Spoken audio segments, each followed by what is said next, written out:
Right now, somewhere out there, someone is waiting for a text back and calling it chemistry. Someone is chasing a person who never once reached for them and is calling it a slow burn.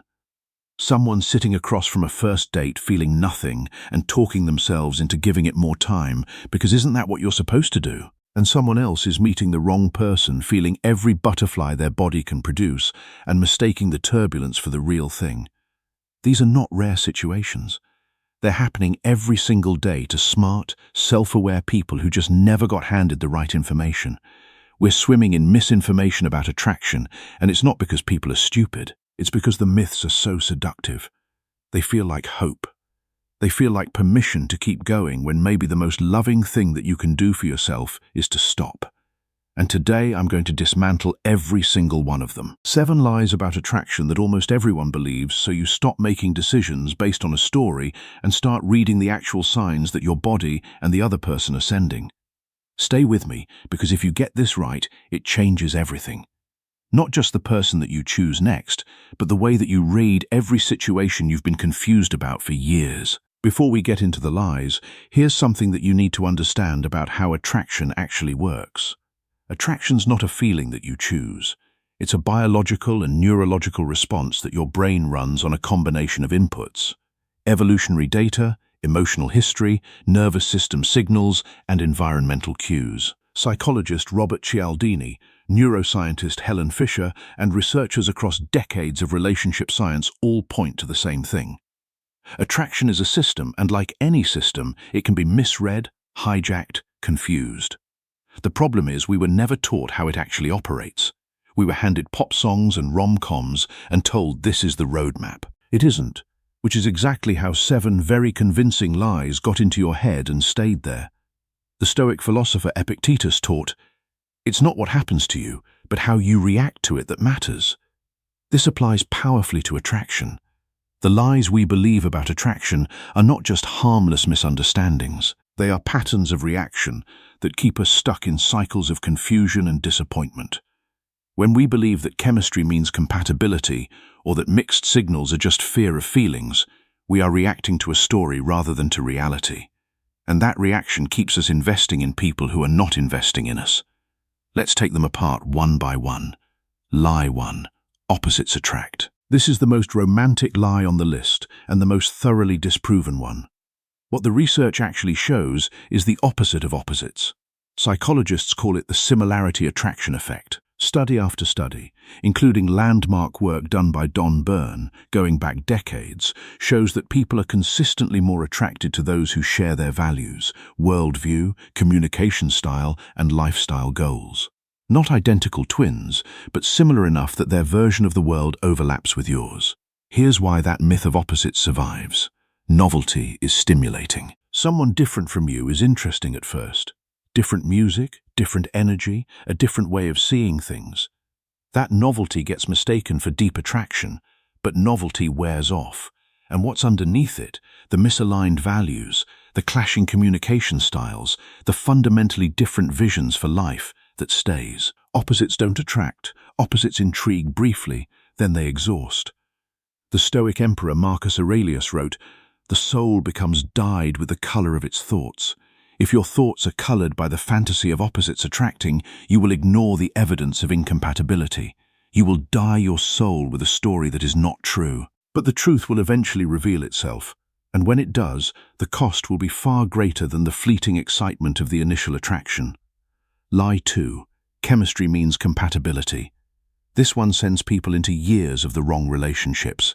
Chemistry, that electric, charged, can't stop thinking about them feeling. That's real. But here's what it actually is. It's a cocktail of dopamine, norepinephrine, and serotonin disruption. It's your brain in a state of novelty and uncertainty, and your brain can't tell the difference between excitement and anxiety. They feel almost identical on the inside. Neuroscientist Lucy Brown, who scanned brains in the early stages of attraction, she's shown that romantic love activates the same reward circuitry as cocaine. That high is not a personality assessment, it's a chemical state. You can have explosive chemistry with someone who is completely wrong for you. You can have simmering, steady chemistry with someone who is completely right for you and not recognize it because it doesn't hit like a drug. So, Think of chemistry like data. It's not a verdict. Stop letting it be the whole case. Seneca wrote, "True happiness is to enjoy the present without anxious dependence on the future." When you are chasing chemistry, you are often chasing a feeling that is dependent on uncertainty. You are anxious about whether they feel it too, whether it will last, whether it means anything. But true compatibility does not require that anxiety. It is steady, present, and does not keep you guessing. Lie 3. If they like you, they'll chase you. This one has caused more unnecessary games, more strategic silences, and more deliberate unavailability than almost any other belief in the dating world. The truth is that confident, secure, emotionally healthy adults do not always chase. They pursue where there's reciprocal encouragement. When the signs are confusing, they back off. Not because they aren't interested, but because they respect their own time and energy. The people who chase relentlessly, regardless of mixed signals, are often not the people that you want. Anxious attachment styles chase. People with poor emotional boundaries chase. The ones who won't stop pushing past your silence is not always romantic. Sometimes they just can't read a room. The real question is not whether someone's chasing you, it's whether someone is consistently, clearly showing up with effort, with follow-through, and with presence. Because that is what interest looks like in a grounded adult. So, stop waiting to be chased and start looking for someone who just shows up consistently. The Stoic principle of focusing on what you can control applies here perfectly. You cannot control whether someone chases you. You can control whether you interpret chasing as the only sign of interest. And when you let go of that belief, you free yourself to see the more reliable signs of genuine interest. Lie 4. Attraction should be instant. Pop culture did this one to us. It's that slow-motion moment across the room, the eyes meeting through a crowd, the immediate, undeniable knowing. And yes, it does happen, but it's one version of attraction, and it's not the most reliable one. Some of the strongest, most lasting attraction builds over time. Psychologists call this the propinquity effect. Repeated exposure to someone, familiarity, shared experience, and growing trust. These aren't consolation prizes for failing to feel that lightning bolt. They are the ingredients of a different and often deeper kind of connection. Helen Fisher's research on attachment shows that what the brain does in long-term love is entirely different from early infatuation, and it's more stable, more sustaining, and more satisfying over time. You are allowed to feel uncertain on a first date, and a second, and a third. You're not required to know immediately. So, give the slower burn the respect it deserves before you write it off for not arriving like a thunderstorm. Marcus Aurelius wrote, "You have power over your mind, not outside events. Realize this, and you will find strength." When you believe attraction must be instant, you are giving power to an external event, a feeling that may or may not arrive on schedule. But when you accept that attraction can build slowly, you reclaim your power. You give yourself permission to wait and see, to observe, to let the connection develop naturally rather than forcing it to fit a script. Lie 5. Butterflies mean love. Here's a reframe that might genuinely change your life. Butterflies, that fluttery, off-balance, unsettled feeling in your stomach, that is a stress response. Your body is producing cortisol and adrenaline. Your nervous system is in a mild state of threat activation. Sometimes that threat's exciting, but sometimes, and this is the part that no one talks about, it means that you're in the presence of someone who's unpredictable, emotionally unavailable, or simply unfamiliar in the way that your nervous system hasn't resolved yet. The butterflies that you feel around someone who's a little cold, a little distant, a little hard to read, that's your anxious attachment system firing up. That is the biochemistry of uncertainty. And it's not the same as that warm, settled, open feeling you get in the presence of someone who's genuinely safe and genuinely interested. Think of it this way. Turbulence on a plane doesn't mean that the destination is exciting. It just means that the ride is rough. Love that lasts doesn't always flutter. Sometimes it just breathes. So, pay attention to whether the butterflies come with calm or whether they come with a low-level hum of worry that you keep explaining away. The Stoics understood that our emotions are not always reliable guides. They can be distorted by fear, by desire, by the stories we tell ourselves. When you feel butterflies, Ask yourself what is actually causing them. Is it excitement or is it anxiety? Are you thrilled or are you uncertain? The answer will tell you whether those butterflies are a sign of love or a sign of something you need to be careful about. Lie number 6. Texting reveals chemistry. We have convinced ourselves that the way someone texts us tells us everything we need to know. The response time, the emoji usage, whether they asked a question back, whether the message felt warm or flat. And yes, communication patterns are meaningful, but texting strips out 90% of the data that you actually use to read a person. Their tone of voice, the look in their eyes, whether they lean in when they talk to you, whether the conversation has a rhythm or a gap. Texting compresses a full human being into a few lines of text, and we interpret those lines through the filter of everything that we already feel and fear. Fast texting doesn't mean deep interest. Slow texting doesn't mean low interest. Short messages can come from someone who is extraordinary in person and just doesn't live on their phone. Long messages can come from someone who is performing connection that they don't actually feel, and they're using texting to impress rather than to connect. Use presence to read a person. A conversation in a room tells you more in 10 minutes than a month of messages. Epictetus taught, "We have 2 ears and 1 mouth so that we can listen twice as much as we speak." When you are texting, you are not truly listening. You are reading words without the context of presence. But when you are with someone, you can listen with all your senses. You can hear their voice, see their eyes, feel their energy. That is where real chemistry is revealed, not in a text message. Lie 7. Mixed signals mean fear of feelings. This is the one that people cling to the longest and the hardest. Someone blows hot and cold. They're interested and then they're distant. They say the right things and then they go quiet for days, and instead of reading that pattern for what it is, inconsistency, we tell ourselves a story. They're scared. They have walls up. They've been hurt before. They just need more time. Maybe, but here's the harder truth.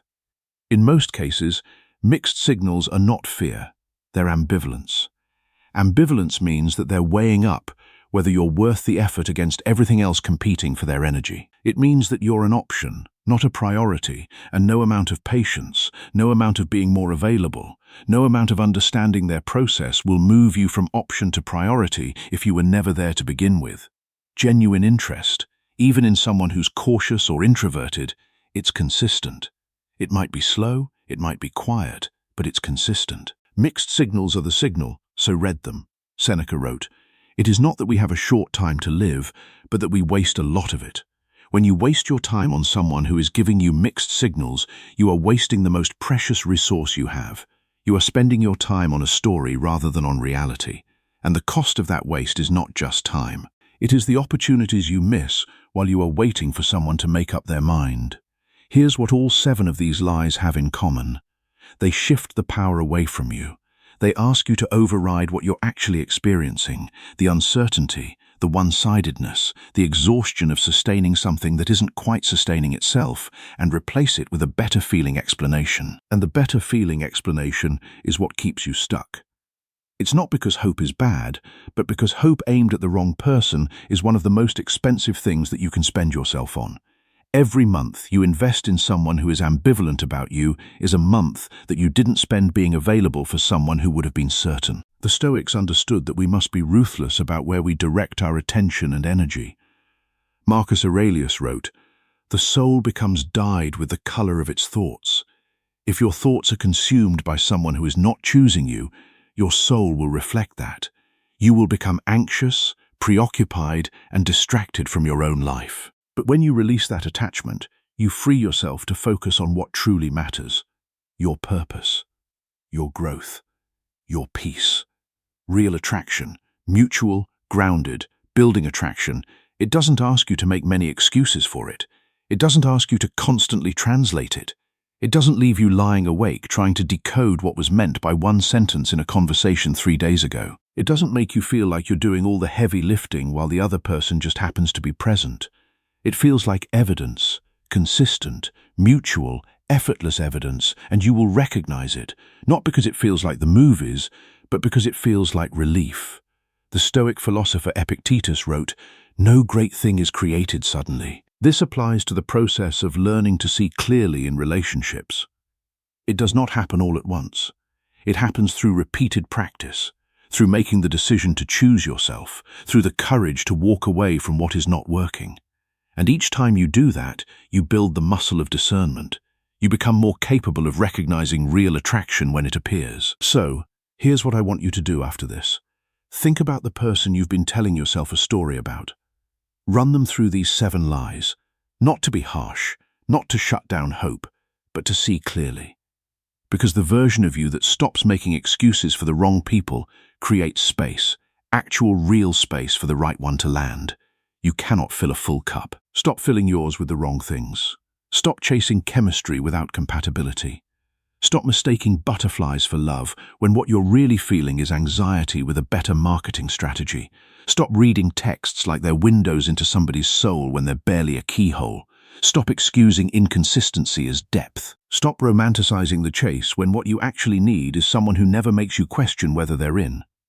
You deserve someone whose actions require zero translation, someone who makes the decision to show up and then keeps making it. Share this with someone who needs to hear it, because the greatest gift that you can give the people you love is the courage to see clearly, stop settling silently, and choose someone who chooses them back boldly, brilliantly, and without blinking.